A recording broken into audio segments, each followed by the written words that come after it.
What's up mga kababayan? Kamusta kayo? Ako po ulit si Jaime. Welcome po mga kababayan sa aking vlog. And kung bago ka sa channel ko mga kababayan, ako po isang OFW dito sa Al-Khobar, Saudi Arabia, na gumagawa ng random lifestyle ng buhay.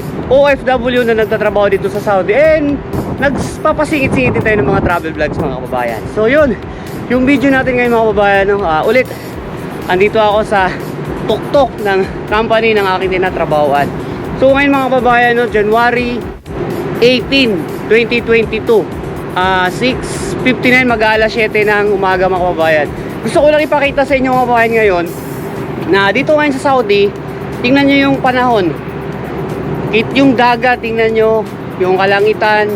Kasi, sige lang ha, yan, iikot ko kayo mga kababayan, tingnan nyo, napakalakas ng hangin, tapos parang bumabagyo. So napakakulimlim ng paligid mga kababayan ngayon, no? Yan, no? Kakaiba yung yung alam mo yung dagat, parang ito diretso, tapos yung dagat parang nakapag iba yung view.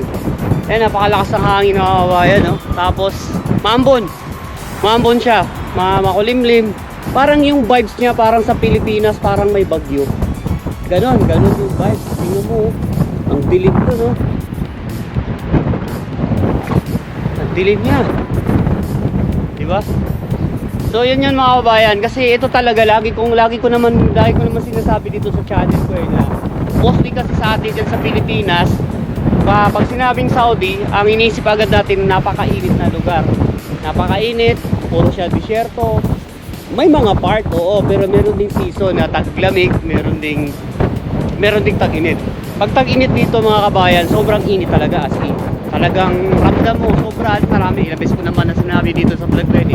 Kaya lang yung ganitong season, bihira lang to sa isang taon mangyari. Pero grabe naman, tingnan nyo naman yung paligid, oh.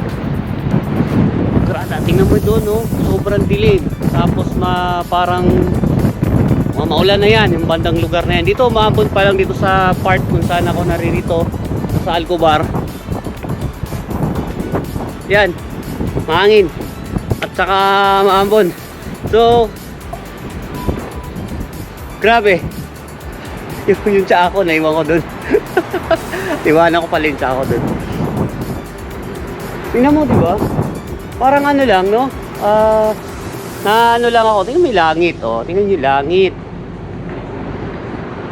Grabe, no?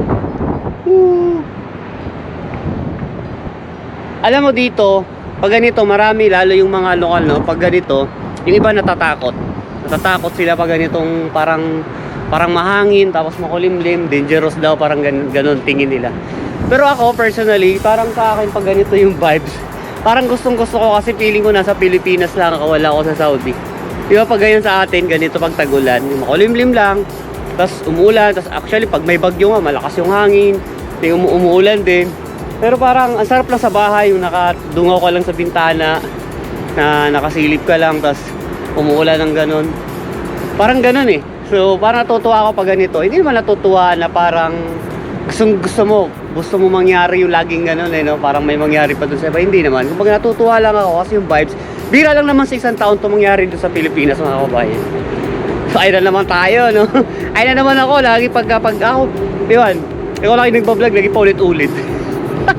Pag-ulit-ulit sinasabi. Teka, pakita ko sa inyo.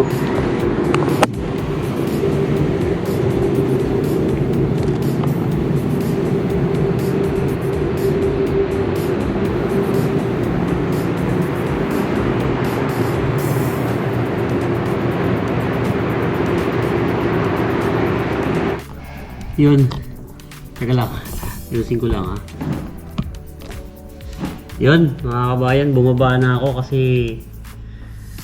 madilim na talaga. Tapos ano pa, ang lalaki na ng patak, ang lalaki na ng ambon niya. Baka may lumakas pa sa ako tatakbo, eh. Mababasa pa kasi bababa pa ako hagdanan, eh.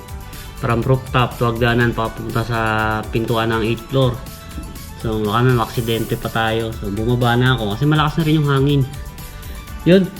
Yun naman mga kabayan, no? Gusto ko lang naman ipakita sa inyo yung klima ngayon dito sa Saudi. January 18, 2022. Ito yung klima ngayon dito. para bumabagyo na. So, yun, maraming salamat po ulit sa inyong mga kababayan. And yun naman, kung nanonood mo lang, kung pinapanood mo na lang din naman mga kababayan mag-like ka na rin. Tapos, mag-comment ka. Kahit ano, okay lang naman yan. Tatanggapin naman natin dito sa channel yan. And yun ulit, salamat sa inyong lahat mga kababayan sa inyong suporta. No? And, ano pa ba? Paki-like nga pala mga kababayan yung aking FB page, Jaime GR TV din. Tapos yung TikTok-TikTokan ko. TikTok-TikTokan kasi doon ako nag-upload naman kasi mga kababayan sa TikTok ng mga maikling ano lang. Mga updates lang naman yun sa buhay natin dito bilang isang OFW ko. Yung mga lugar din dito. Tapos syempre yung mga na-upload ko naman sa YouTube na mga ilang linggo na, dinadala ko naman sa Facebook page ko. Tapos yun, mga updates din natin. Kung ano yung gagawin natin, doon din nakapost yun. So yun, maraming salamat sa inyong lahat mga kababayan. God bless po sa ating lahat. God bless po sa lahat ng OFW sa buong mundo. And God bless po sa mga pag-anak natin sa Pilipinas. Yan, nasa gym ako. See you in my next vlog. Bye!